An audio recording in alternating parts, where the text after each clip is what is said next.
Marco, welcome to Talk Python to me. Hi, thanks for having me. Hey, it's fantastic to have you here. We talked a little bit on the socials and other places, but nice to talk to you in person and about some of your projects. Yeah, nice to finally do it. Been listening to your shows for years, so it's a pleasure to be here. Yeah, that's really cool. It's awesome when people who are listeners for a long time get to come on the show. I love it. So we're going to talk about narwhals and data science, data frame libraries, and basically coming up with a way to write consistent code against all these different libraries, which I think is an awesome goal, which is why I'm having you on the show, of course. But before we get to all that, as you know, let's hear a little bit about yourself. Sure. So yeah, my name is Marco. I work at a company called Quantsite Labs, which supports several open source projects and also offers some training and consulting services. I live in Cardiff in Wales and been at Quantsite for about 2 years now. Originally hired as a Pandas maintainer, but then my role shifted considerably towards some other projects, such as Polars. And then in February of this year, I tried releasing this Narwhals library as a bit of an experiment. And it's growing a bit faster than expected. It's a really interesting project. Quantsite is quite the place. I didn't really know about y'all before having people on the show from there, but here's my experience. I reach out to say some of the Jupyter folks, whatever. Let's have some of the Jupyter people on. There's 3 or 4 people from Quantsite show up, and then let's talk about this other project. That another person from Quantsite 2 weeks later, and then you're from Quantsite. And none of those connections were like, let me try to find people from Quantsite. I think you all are having a pretty big impact in the data science space. That's cool. Cheers. Yeah, it is a bit amusing in the internal Slack channel. If you ask a question, does anyone know how to do this? Someone will reply, oh yeah, let me ping this person who's a maintainer of that library. And you're like, okay, exactly. Well. I think we know how it works. Let's ask them. Yeah, exactly. Yeah, it's a big world, but also a small world in interesting ways. Yeah. How'd you get into programming in the first place?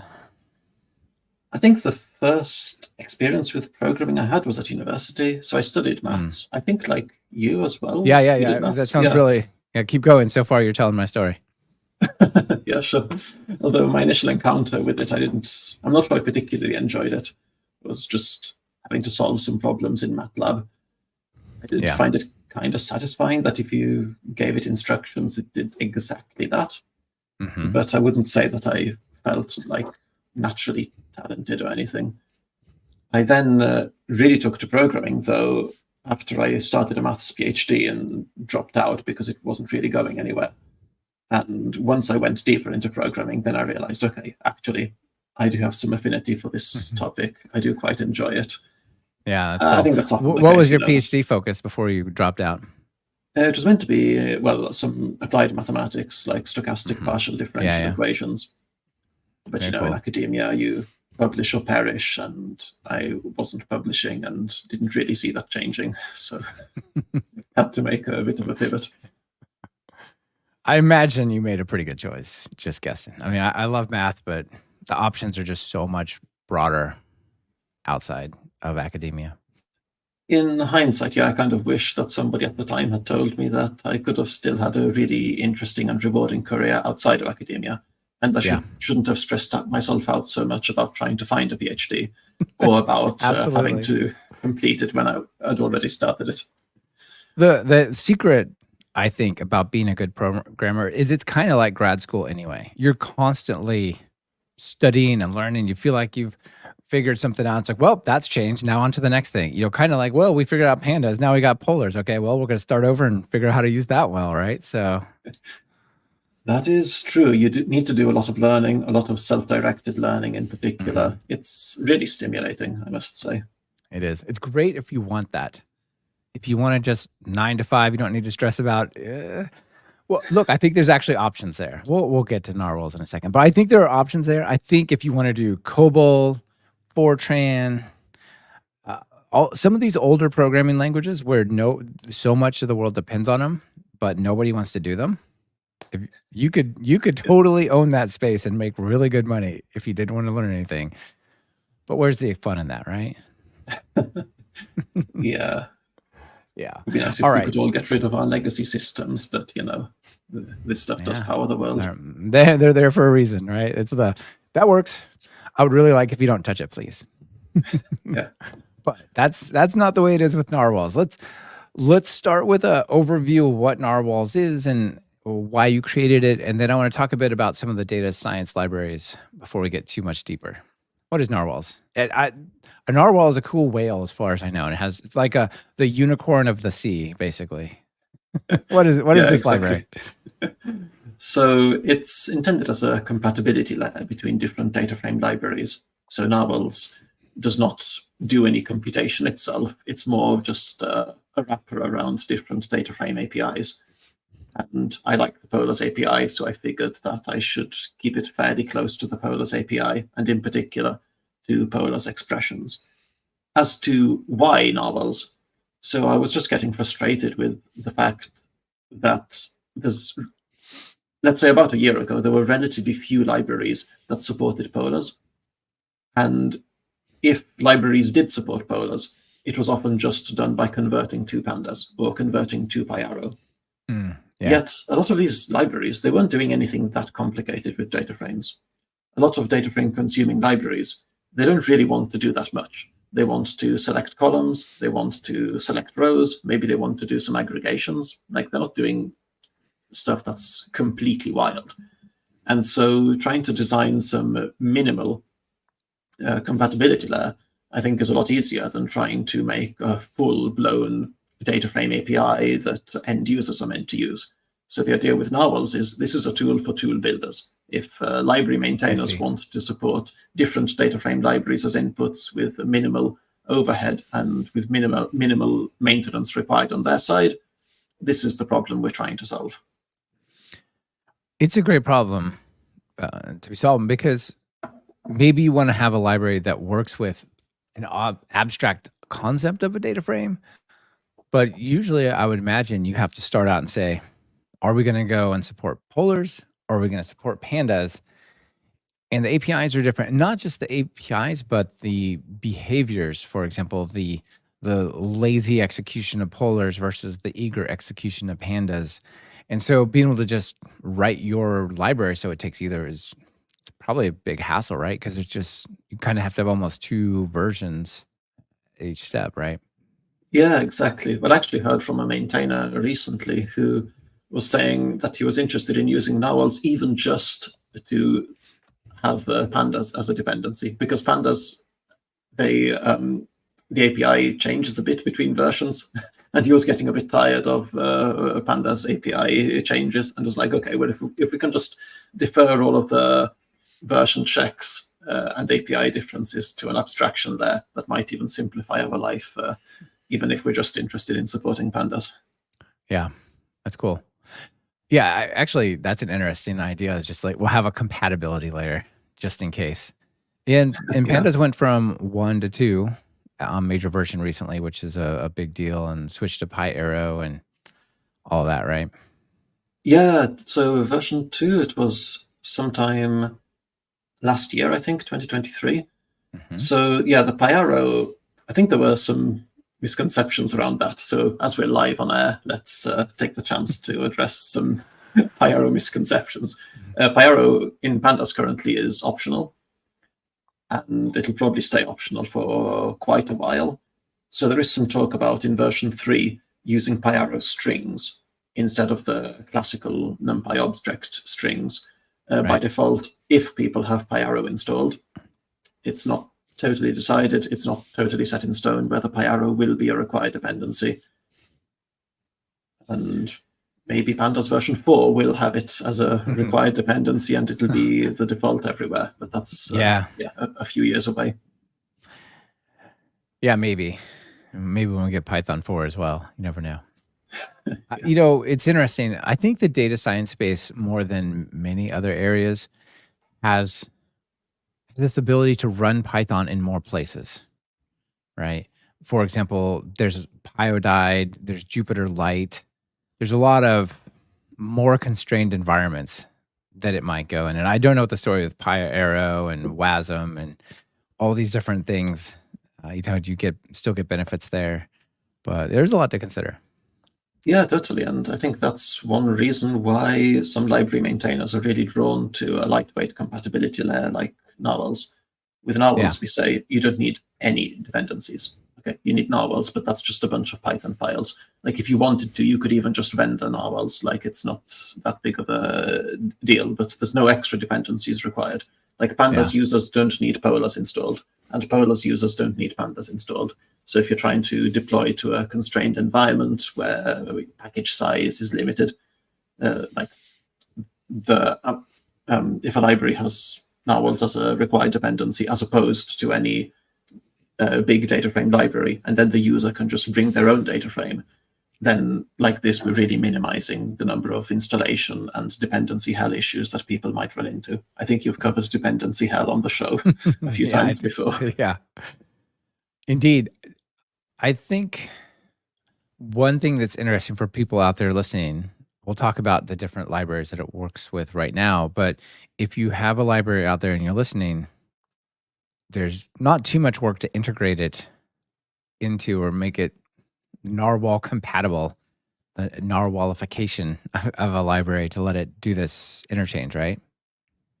So I think I can interpret your question in a couple of ways. So I'll just play them back and let's just see which one you meant. Let's do it. One is if you're a library that consumes data frames. So yeah, there's some examples there on the README of who's adopted Narwhals. So like Altair is the most recent and probably the most famous one. I think that's where I heard of it, was when I was, some news about Altair and Narwhals together is actually how I heard of Narwhals. Okay, yeah. Yeah. So yeah, and how complicated that is really depends on how complicated the data frame operations this library is doing.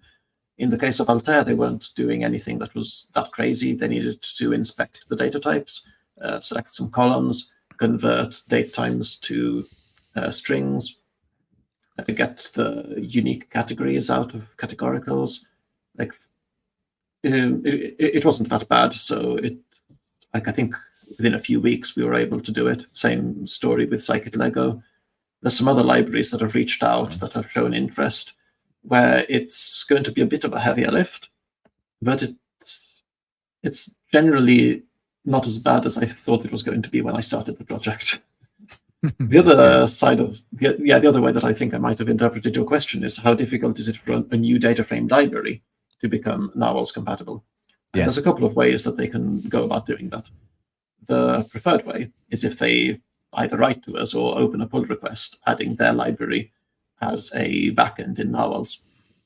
However, we love open source, but I don't consider myself an open source absolutist. I understand that not everything can be open sourced, and so if somebody has a closed source solution, we do have an extensibility mechanism within Narwhals, such that somebody just needs to implement some dunder methods, and then if they pass the data frame into a library that's been Narwhalified, then Narwhals will know how to glue things together, and they'll be able to still support this closed source solution without it needing to go out into the open. Right. It's kind of something like inheriting from a class and implementing some functions, and then it knows, right? Yeah, exactly. Yeah, cool. So right now it has full API support for CUDF, C-U-D-F. Guessing that's CUDA data frame library. Yeah, I'm not totally sure how we're supposed to pronounce it. I call it QDF. Yeah, that came out of the Rapids team at NVIDIA. It's like an accelerated version of Pandas on GPU. Yeah, that's been quite a fun one. Nice. Yeah, I bet that's pretty wild. Yeah. Then the idea is quite similar to Pandas, but it's not exactly the same. So we have to do a bit of working around. Right, because graphics cards are not just regular memory and regular programs. They're weird, right? That's part of it. So there's some parts of the Pandas API which they intentionally don't support, and there's another part of it is just that the Pandas API is so extensive that it's just a question of resources. Like it's pretty difficult to re-implement 100% of the Pandas API. But Modin does attempt to do that. Modin does sell itself as a drop-in replacement for pandas. In Okay. practice, they do have I think they do have a section in their docs where they do mention some gotchas, some slight differences, but that's the idea. They've kind of got their own intermediate representation, and they've got their algebra, which they've published a paper about, which they then map onto the Pandas API. A pretty interesting project that was a lot easier to support. The way they mimic the Pandas API is a lot closer. But it's been interesting. Like with Narwhals, we did find a couple of minor bugs in Modin just by running our test suite through the different libraries, which we then reported to them and they fixed. That's pretty awesome. Yeah, that's super awesome. So Modin lets you use Ray, Dask, or Unidist. One of which I know, one of which I've heard of, two of which I've heard of. So I was going to ask about things like Dask and others, which are sort of themselves extensions of Pandas. But if you support Modin, you're kind of through one more layer supporting Dask and but it's better. We don't. Yeah, it's better. We don't have this on the README yet, but we do have a level of support for Dask. We've not quite. I've not quite put it on the README yet because we're still kind of defining exactly where the boundaries are. But it's going to be some kind of partial lazy only layer of support. And it's actually quite a nice way to run Dask. Like when you're running Dask, there are some things which do trigger compute for you. There are some things which may trigger index repartitioning. I think that's what it's called. And in Narwhals, we've just been extremely careful that if you're able to stick to the Narwhals API, then what you're doing is going to be performant. Mm-hmm. Awesome. Yeah, that's super cool. So one thing I think worth maybe pointing out here is you talked about Pandas 1, Pandas 2, and it being an extensive API. I mentioned the eager versus lazy computation, but these two libraries are maybe some of the most popular ones, but they're pretty different in their philosophy. So maybe could you just quick compare and contrast Polars versus Pandas? Indirectly, sure. Dask and so on. Yeah, sure. So, Pandas started a lot earlier, I think in 2008, maybe first released in 2009, and originally really written heavily around NumPy. And you can see this in the classical Pandas NumPy data types. So the support for missing values is fairly inconsistent across types. So you brought up PyArrow before. So with the PyArrow data types, then we do get consistent missing value handling in Pandas. But for the classical NumPy ones, we don't.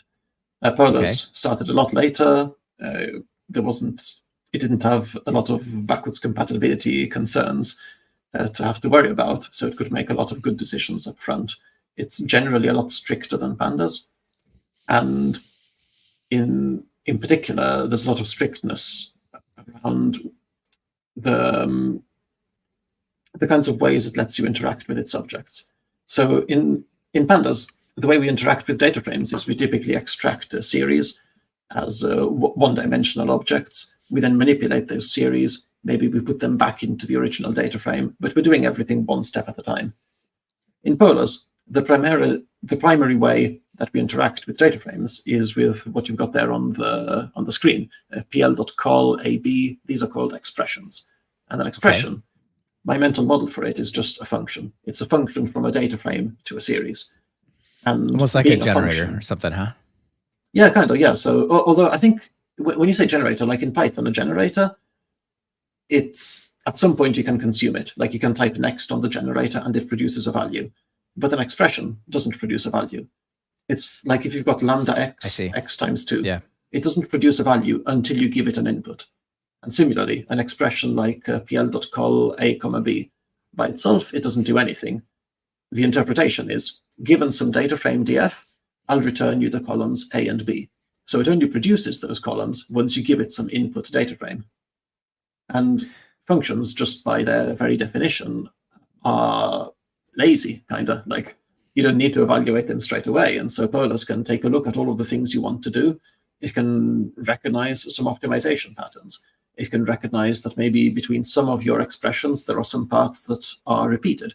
And so instead of having to recompute the same thing multiple times, it can just compute it once and then reuse that between the different expressions.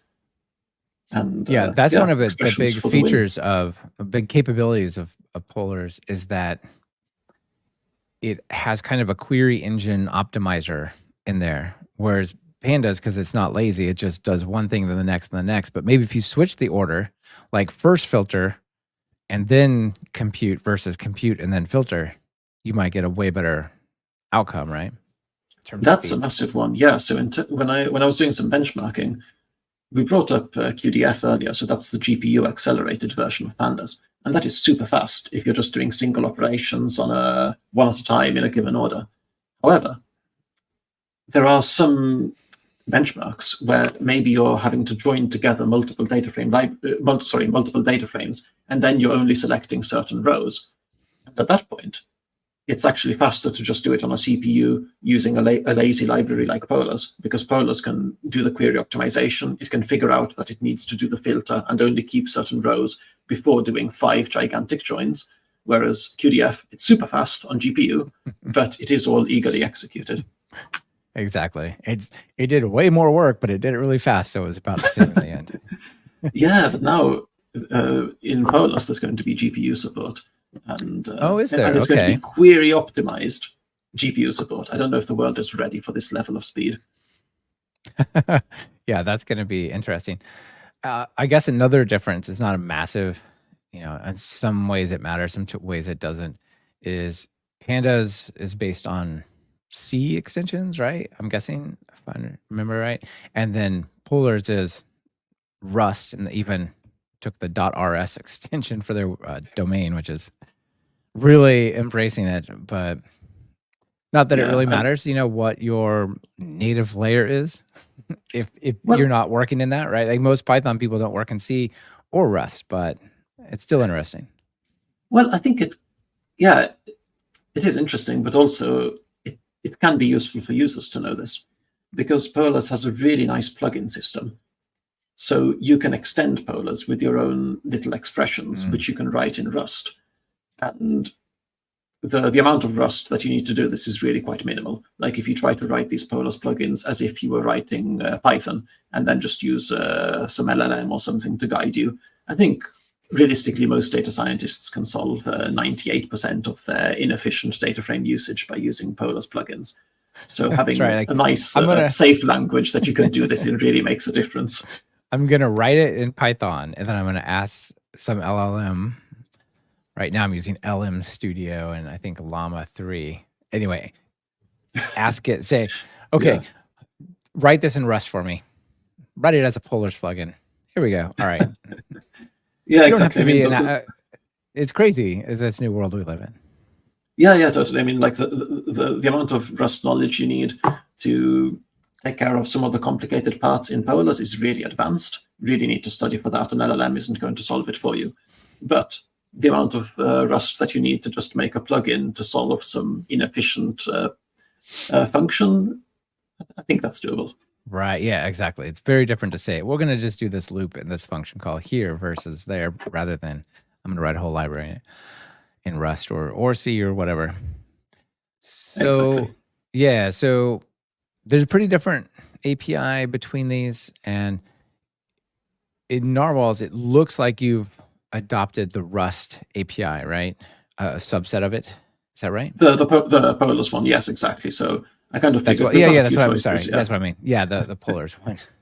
Yeah, we can either just choose the Pandas API, but to be honest, I found that trying to translate the Pandas API to Polars was fairly painful. Like Pandas has a bunch of extra things like the index, multi-index, and it does index alignment on all the operations. I just found it not a particularly pleasant experience to try to map this onto Pandas. However, when I tried to do the reverse of translating the Polars API to Pandas, it kind of just worked without that much effort. And I was like, oh, wow, this is magic. Okay, let's just take this a bit further, publish it on GitHub. Maybe somebody will find a use case for it. I don't know. Yeah, that's great. Out in the audience, Zigzag Jack asks, how is Narwhals different from IBIS? All right, the #1 most common question. Love this. Is it? Okay, great. Yeah, maybe we should provide a bit of context for the Yes. listeners on what is IBIS. So IBIS, as you can see there on the screen, they describe themselves as the portable data frame library.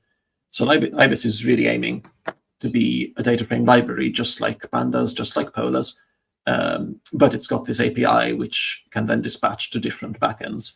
The default one is DuckDB, which is a really powerful embedded analytics database. I think you covered it on the show. In fact, I think I might have first heard about DuckDB on Python Bytes.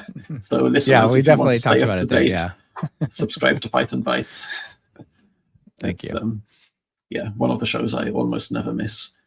I think the primary difference between Narwhals and IBIS is the target audience. So with IBIS, they're really trying to be this full-blown data frame that people can use to do their analyses, whereas with Narwhals, I'm openly saying to end users, like if you're an end user, if you're a data scientist, if you're an ML engineer, if you're a data analyst, don't use Narwhals. Like it's a tool for tool builders.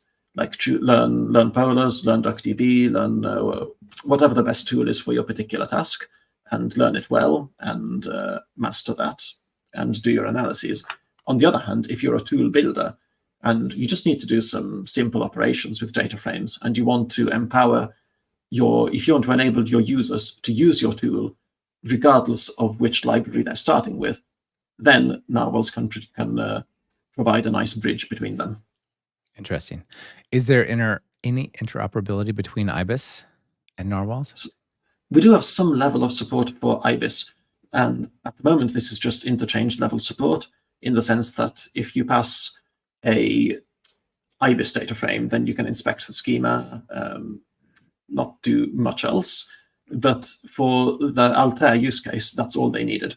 Like they just wanted to inspect the schema, make some decisions about how to encode some different columns. And then, depending on how long your data frame is, they might convert to Payaro and dispatch to a different library called Vega Fusion, or they might just do everything within Altair. But we found that even just having this relatively minimal level of support for IBIS, VAX, DuckDB, and anything else, anything that implements the data frame interchange protocol, was enough to already solve some problems for users of these libraries. Yeah. Okay. Very interesting. Let's see. We'll hit a few more of the highlights here. 100% test coverage. You already mentioned that you found some bugs in. I think which library was it? Modin. Yeah, that's right. I think all of them. I think it helps uncover some rough edge cases in all of the that's awesome. libraries that we have some support for. You write a library and you're going to say, I'm going to try to behave like you do, and write some tests around that. And then when you find the differences, you're like, wait a minute, right? Yeah, exactly. Also, really love to see the let your IDE help you thanks to static typing. We'll definitely have to dive into that in a bit as well. That looks awesome. Cheers. Yeah, a huge fan of static typing. It's a bit of a controversial topic in some Python circles. Some people saying that it's not really what Python is meant for and that it doesn't help you prevent bugs and all of that. And I can see where these people are coming from. But when I've got a statically typed library and my IDE is just always popping up with helpful suggestions and doc strings and all of that, then that's when I really appreciate it. Yeah, exactly. Like, forget the bugs. If I don't have to go to the documentation because I hit dot and it's immediately obvious what I'm supposed to do, that's already a win, right? And typing gives you that. Plus, it gives you checking. Plus, it gives you lots of other things. I think it's great, and especially with your focus on tool builders. Tool builders can build tools which have typing. They can build better tools using your typing, but they don't, because it's optional. It's not really forced upon any of the users. The only libraries that I can think of that really force typing on their users is Pydantic and Fast API, and a couple of these that like Typer that have behavior driven on the types you put. But if you're using that library, you're choosing that as a feature, not a bug, right? Yeah, exactly. Yeah, so awesome. And then finally, sticking with the focus on tool builders, perfect backwards compatibility policy. What does this mean? This is a bit of an ambitious thing. So when I was learning Rust, I read about Rust editions. So the idea is that when you start a Rust project, you specify the edition of Rust that you want to use. And even as Rust gets updated, if you write some project using the 2015 edition of Rust, then it should keep working essentially forever. So they keep this edition around. And if they have to make backwards incompatible changes, there's new editions like 2018, 2021 editions. So this is kind of what we're trying to do. Like the idea was, well, we're kind of mimicking the Polars API. I think there was a bracket I opened earlier, which I might not have finished, which was that the third choice we had was to make an entirely new API. But I thought, well, better to do something that people are somewhat familiar with. Yeah, already. I think that's a great choice. Yeah, because when you go and write the code, half of the people will already know Polars, and so they just keep doing that. You don't have to go, well, here's a third thing you have to learn, right? Yeah, I'd like to think that now half people know Polars. Unfortunately, I think we might not quite be there yet, but it is growing. So too. Yeah. I think we'll get there. So the idea is, okay, we're kind of mimicking a subset of the Polars API, and we're just sticking to the fundamentals. So that part should be relatively stable, but at some point, presumably Polars is going to make a backwards incompatible change. And at that point, what do we do in Narwhals? What do we do about the top level Narwhals API? And coordinating changes between different libraries, it's going to get tricky. And the last thing that I want to do is see people put upper bound constraints on the Narwhals library. I think upper bound constraints on something like this should never really be necessary. So we've tried to replicate what Rust does with its editions. The idea is that we've got a stable V1 API.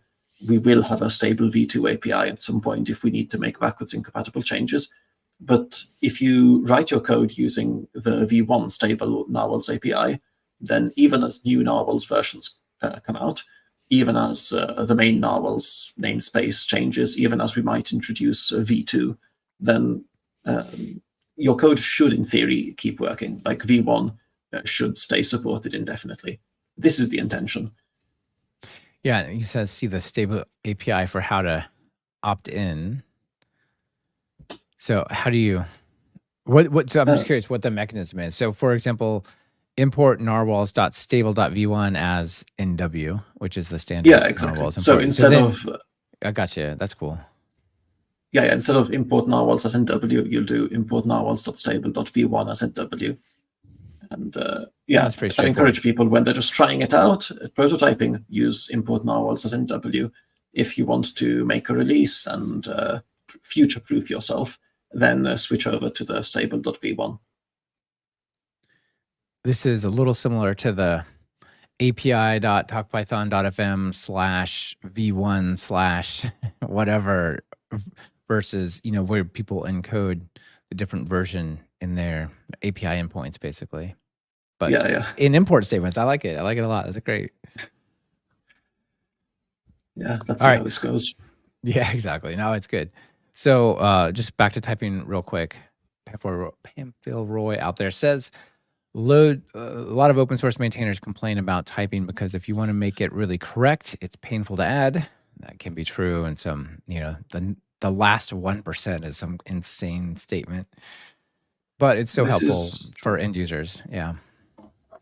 True. Yeah. You mentioned earlier that everyone seems to be at Quonsite. Do you know where I met Pamphil? Quonsite? He was an ex-colleague of mine at Quonsite. Yes. Amazing. See, it continues to happen. It's just exactly. But yeah, I think that totally sums it up for me as well. It's really great to be using libraries that give you those options. We do have the PYI files, and we have TypeShed and all of that, where people can kind of put typing on to things from the outside that didn't want to support it, but if it's built in and part of the project, it's just better, Yeah, if you have it from day one, it works well. I mean, trying to add types to a library that started without types, like Pandas, it's fairly painful, to be honest. I bet it is. Yeah, really cool. All right, let's go and talk through, I guess, a quick shout out. Just last year, I had Richie Vink, who's the creator of Polars on TalkPython. if people want to check that out, they can certainly have a listen to that. And I also just recently had Wes McKinney, creator of Pandas, on, and I'll link to those shows if people want to like dive into those. But let's talk a little bit through your documentation. It tells a really good story. I like what you put down here. As you know, it's not just here's your API and stuff, but it walks you through. So we talked about why, obviously, pip install. It's pure Python with a pure Python wheel, right? Yeah, exactly. Yeah. Shouldn't be any issues with installation. Is it WASM compatible? Do you know? Like, could I use it on PyScript, Pyodide, Jupyter-Lite? I don't know. Are there any restrictions that they need? There's some restrictions. For example, I don't think you can do threading. I don't think you can use some of the common, which you don't have any dependencies, but some of the common third-party HTTP clients, because it has to go through the browser's AJAX layer. There's some, but not terribly many restrictions. I'd imagine then that we would only be limited by whichever data frame people are passing in. Yeah, awesome. Okay, that's super nice. And maybe let's just talk through a quick example here, keeping in mind that most people can't see any of the code, but let's just give them a sense still of like, what does it look like to write code that is interoperable with both or all these different libraries, or these data frame libraries, using narwhals. So maybe give us just an example. Sure. So the idea is what we can see on the screen is just a very simple example of a data frame agnostic function. We've got a function called myFunction. And this is something that users could maybe just use. Maybe it's something your library exposes. But the user doesn't need to know about narwhals. The narwhals only happens once you get inside the function. So the user passes in some data frame. We then call narwhals.fromNative on that data frame object. We do some operation, and then we return some native object back to the user. Now, the narwhals.fromNative, it's a practically free operation. It's not doing any data conversion. It's just instantiating some narwhals class that's backed by your original data frame. Right. And I imagine if it's a Polar's data frame that gets passed in, it's probably a more direct pass through to the API than if you're doing operations on a Pandas frame, right? Is there a difference of sort of runtime depending on the backend? The overhead is really low even for the Pandas case. In fact, sometimes things do get a little bit faster because of how careful we've been about avoiding index operations and necessary copies. To be honest, some of this will be alleviated in Pandas version 3 when copy on write becomes the default.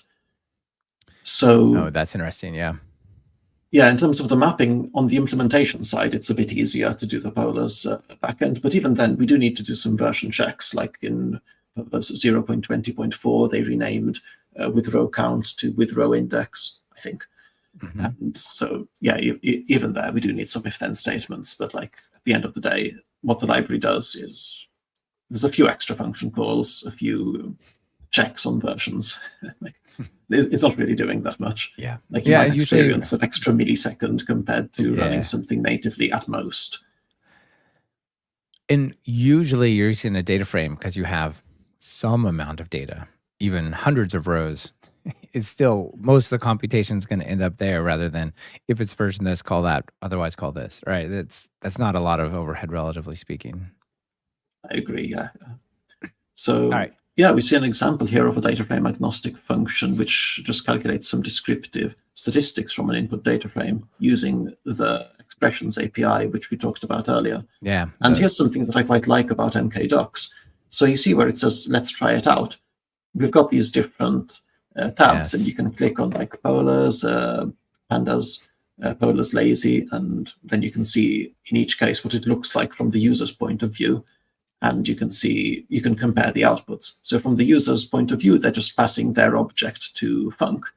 What they're not seeing is that under the hood, Func is using narwhals, but from their perspective, they put pandas in, they get pandas out. They put Polars in, they get Polars out. That's awesome. So we talked about the typing, and in this one we have a df typed as a frame T, Is that some sort of generic, and does it have restrictions on it? What is this frame T? I didn't Yeah, it's dive into the source and check it out before. sure. Yeah, it's a type var. So it's just the idea that you start with a data frame of some kind and you get back some data frame of the same kind. Start with polars, get back polars, start with pandas, get back pandas, and so on.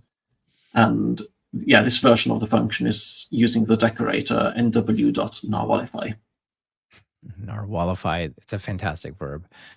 So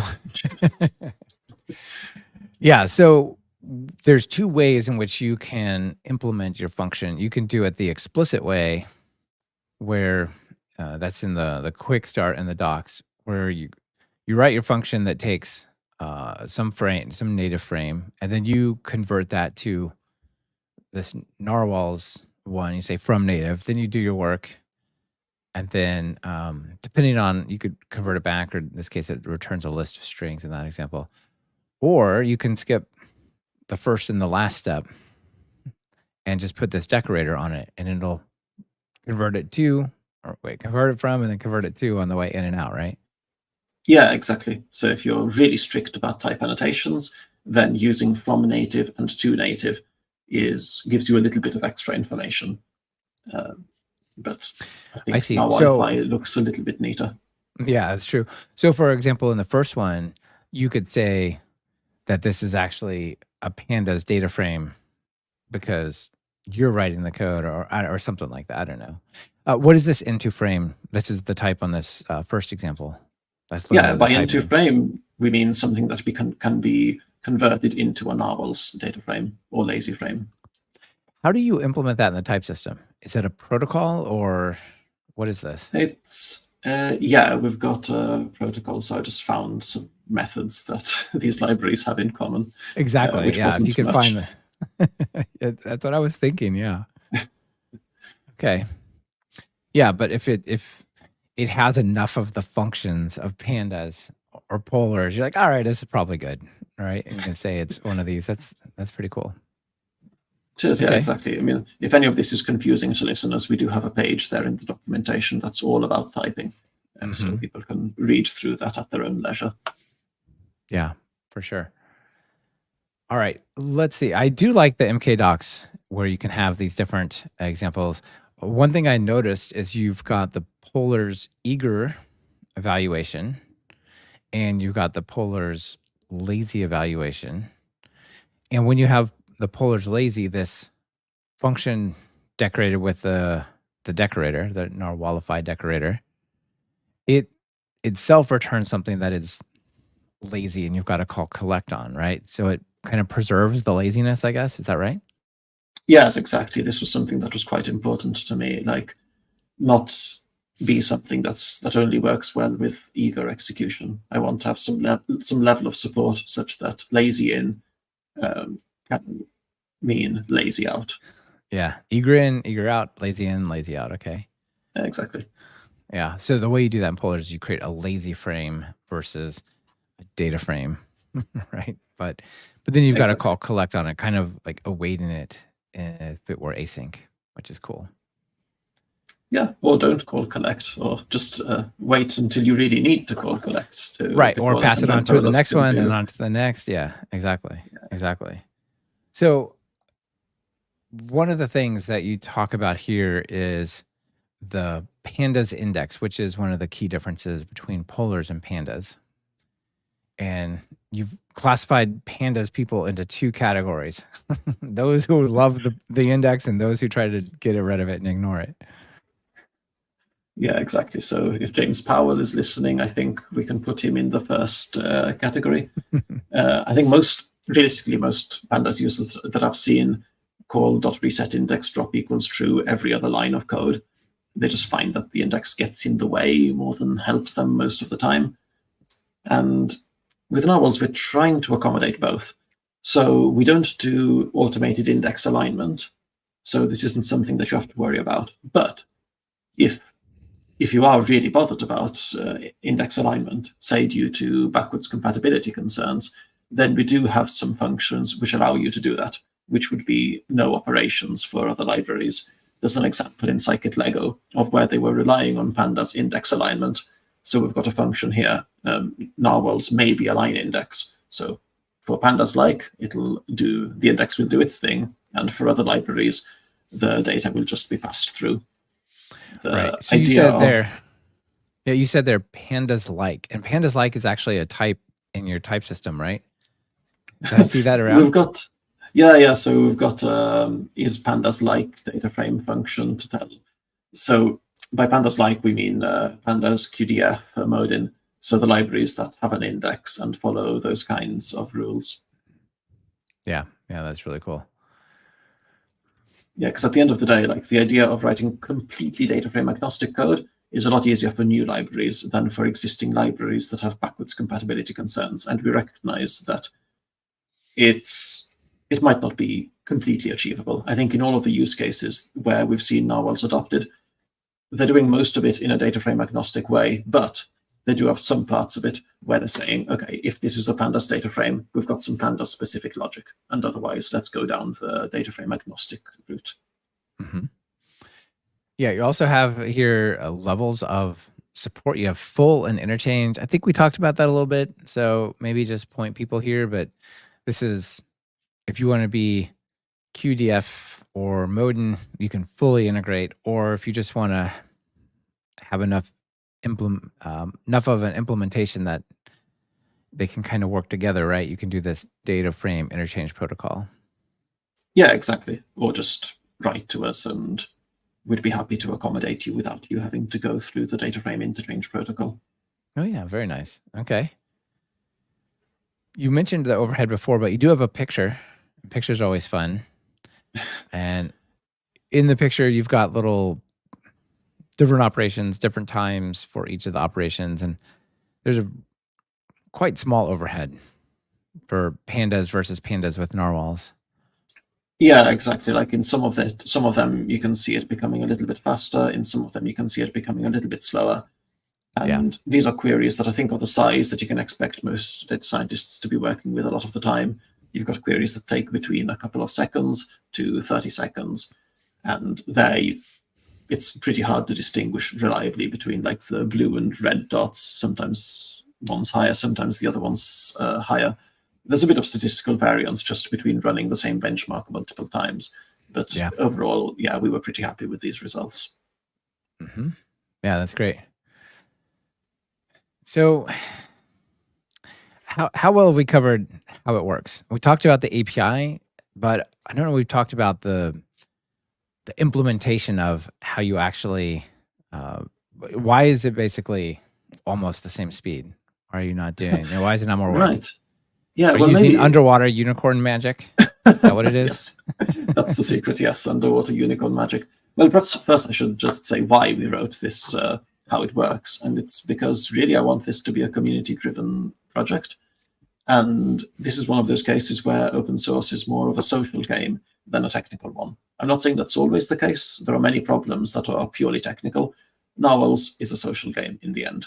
Like what we're doing isn't that complicated, but if we want it to work, then it needs to be accessible to the community. People do need to be able to trust us. And that typically does not happen if it's a one-person project. So it was really important to me that different people would be able to contribute to it, that it all be as simple and clear as possible. So made this page trying to explain how it works. It's not quite as clear and quite as extensive as I'd like to be, but a few contributors did say that it really helped them. Yeah. So in terms of how do we get this low overhead? So we're just defining an expression as being a function from a data frame to a sequence of series, and then we're just repeatedly and strictly applying that definition. So there's nothing too fancy going on. That's it. Like in the end, just evaluating Lambda functions in Python, going down the stack trace. Like it's pretty fast. Yeah, that's really cool. Yeah, so people can check this out if they want to know. I think this might be where I saw the pandas like expression. And right, pandas yeah. likes Yeah, pandas like, it's this class that encompasses, pandas, Modin, QDF, the ones that kind of follow the pandas API. Mm-hmm. Yeah, close enough for what you need to do. Yeah, exactly. All right, well, I saw a question out there in the audience somewhere from Francesco. which was basically asking about the roadmap. Like, where are you? Where are you going? Yeah, I should probably introduce Francesco. He's one of the most active contributors to the project. So thanks, Francesco, for Awesome. helping to make it a success. He was actually also the first person to adopt narwhals in one of his libraries. I spoke to him about it at a conference, and he was like, I've got this tiny little time-based CV library. Let's try narwhalifying it as an experiment. And sure, we did that. Then scikit-learn, not scikit-learn, sorry, not there yet. Scikit-Lego. It was this kind of experimental building blocks for scikit-learn pipelines that he maintains. And then we've just been taking it from there. So in terms of roadmap, my top priority is helping out libraries that have shown interest in narwhals. So at the moment, Formulaic, that opened a draft pull request in which they were trying out narwhals, and they tagged me just about some things they were missing. So I'd like to see if I can take that to completion. I think I've got most of it working, but just been a bit busy with conferences recently. Mm-hmm. So maybe next month I'll be able to get something ready for review and show that to them. That would be pretty cool. It's summer is passing, the conferences are ending, it's going to get dark and cold. Perfect time to program. Yeah, we'll get back to the situation that I was in when I started Narwhals, which was that it was a rainy Friday, not Friday, sorry, it was a rainy February weekend in Wales, the rainiest part of the UK. So, you know. Yeah, that's exactly the same in Oregon here. So it's a good time to get stuff done. Yeah, exactly. So yeah, and then I've been speaking to people from Shiny and Plotly about potentially looking into Narwhals. That's there's cool. No contract set in stone or anything. These people may well change their mind if it doesn't work for them. But my idea is, okay, they've shown interest. Let's go headfirst into seeing whether we can help them and whether they'd be able to use Narwhals. If it doesn't work out, we'll just have strengthened the Narwhals API and learned some new things. If it does work, then great, exciting. Mm-hmm. So that's my top priority, and it's been really pleasing to see the contributor community develop around Narwhals. I really thought it would be a one-person project for a long time, but so many people have been contributing really high-quality pull requests. It's really been, EC42, okay, one of them is this, okay, maybe a couple of them here are like GitHub bots, this pre-commit CI bot. And maybe that's not maybe 40, 30, but still, that's a lot. And while we're talking numbers on the homepage, I also want to point out 10 million downloads a month is a lot of downloads. That's awesome. Yeah, that's maybe slightly misleading because they pretty much just come from the fact that it's now a required dependency of Altair. And well, exactly. Gets millions of yeah, exactly. But that's the place of some libraries. Like Verkzoid, I don't think many people go, oh, let me go get this HTTP library or it's dangerous. They just go, I'm going to use Flask, right? But it's still a really important building block of the community, even if people don't seek it out as a top level thing they use, right? Sure, cheers, thanks. Yeah, in fact, if we do our job well, then most people should never know about Narwhals. Exactly. They should just work. Sorry. Yeah, exactly. They just look in their pip list like, what is this whale thing in here? Yeah, exactly. So it's been really encouraging, really pleasing to see this contributor community emerge around the project. And I think a lot of the contributors are really interested in adding extra methods and adding extra backends and things. So I'm trying to leave a lot of that to the community. So like with Dask, I just got the rough building blocks together. And then it was just so nice, like so many really high quality contributions coming up that brought the Dask support pretty much complete. We should see now if we're able to execute all of the TPCH queries with the Dask backend. We might actually be there or be pretty close to getting there. Nice. What does TPC-H stand for? I don't remember what it stands for, but it's a set of database queries that I see. They were originally written for testing out different databases. So it's a bunch of SQL queries. But I'm not sure if it was Kaggle that if it was Polus that popularized the idea of translating these SQL queries to data frame-like APIs. and then running different data frames on them to see who wins the speed test.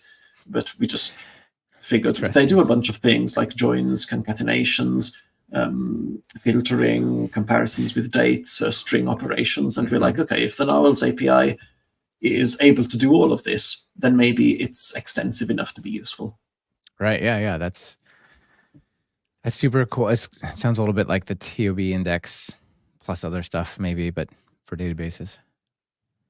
I'm not familiar with that. It's like a language ranking type of thing. And, one aspect is maybe ranking the databases. But yeah, no, this is very cool. Okay.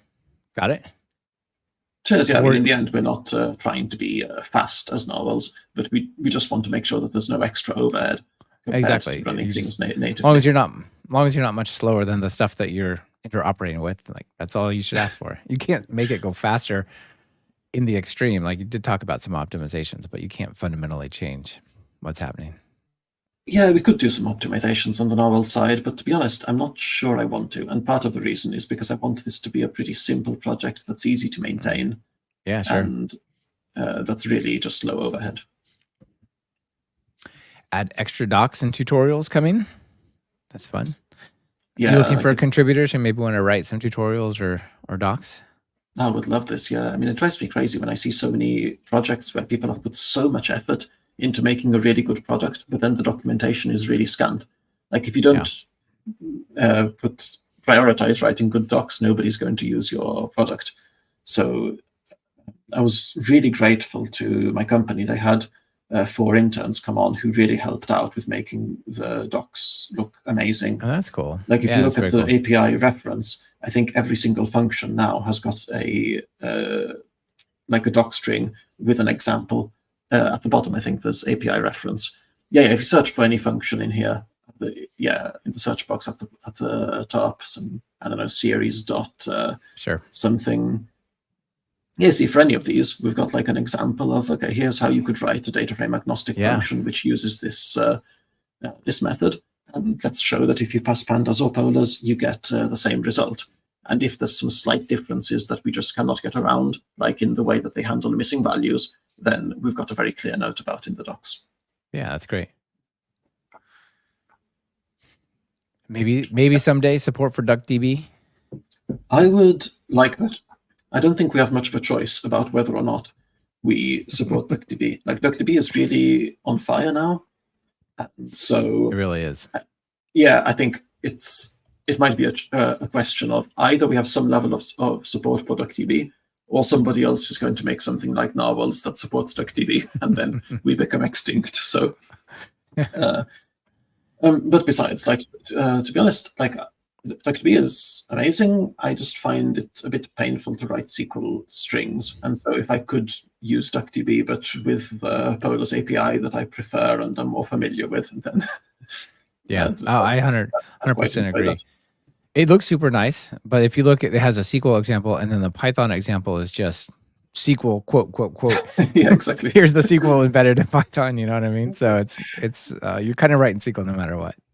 Yeah, and then the error messages that you get sometimes are like, "Oh, there's a parser error near this keyword," and you're like, "What on earth is going on?" Like, and then you're like, "Oh yeah, I've got an extra comma at the end of my select or something." I don't know. Yeah. So this kind of DuckDB. thing. Yeah. So DuckDB is a little bit like SQLite, but for analytics rather than relational. Maybe I'm not sure if that's a good. I think summary, it's primarily aimed at analysts, analytical kinds of things, data scientists and people. What we are going to struggle with is that in DuckDB, there's no guarantees about row order for operations. So, but on the plus side, when I look at what Altair are doing with data frames, when I look at some of the other libraries that have shown interest in Narwhals, they're often just doing very simple things. They're not doing things that depend on row order. So if we could just initially just support DuckDB for the operations that don't require row order, so for something like a cumulative sum, maybe initially we just don't support that for DuckDB. Yeah. Like in the end, if you want to do advanced SQL, just use DuckDB directly. Like as I said earlier, I don't recommend that end users use Narwhals directly, but even just having some common operations ones that aren't row order dependent. I'd like to think that this is already enough to solve some real problems for real people. Yeah, I know you said it's mostly for library builders, but if you were building an app and you were not committed to your data frame library, or you really wanted to leave open the possibility of choosing a different data frame library, sort of using narwhals to isolate that a little bit might be nice, right? Yeah. So yeah. Yeah, if anyone tries to do this, and I'd love to hear your story. I did hear from somebody in our community call. We've got a community call every 2 weeks, by the way, if Nice. anyone wants to come and chat with us. I did hear from somebody that, like, at work, has got some teams that are primarily using pandas, some teams that are primarily using polars, and he just wanted to build some common logic that both teams could use, and he was using narwhals for that. So Right. I think there are some Maybe use you're gonna- cases beyond just library maintainers. Yeah, absolutely. Maybe you're building just an internal library and it needs to work with some code you've written in pandas, but maybe you want to try your new project in polars, but you want to still use that library, right? That would be a cool use case as well, just to not lock yourself in. Yeah. Yeah, I'm pretty sure you've brought up on the show before that XKCD about, like, the spacebar overheating. I can't remember which number that one is, but in the end, with a lot of open source projects, you put it out with some intention of how it's meant to be used. Yes. But then people find their own way of using it. I believe it was spacebar heating. The workflow. This is it. Yeah. Yes. Love this one. Yeah. It looks like something out of a change log with feedback or something that says changes in version 10.7. The CPU no longer overheats when you hold down the spacebar. Comments. Longtime user 4 writes, this update broke my workflow. My control key is hard to reach, so I hold the spacebar instead. And I configured Emacs to interpret a rapid temperature rise as control. That's horrifying. Look, my setup works for me. Just add an option to re-enable spacebar heating. I've seen it so many times, but it still makes me laugh each time. It's incredible. It's incredible. Yeah. All right, Marco. Well, congrats on the cool library. Congrats on the traction. Final call to action. Maybe people want to start using narwhals. What do you tell them?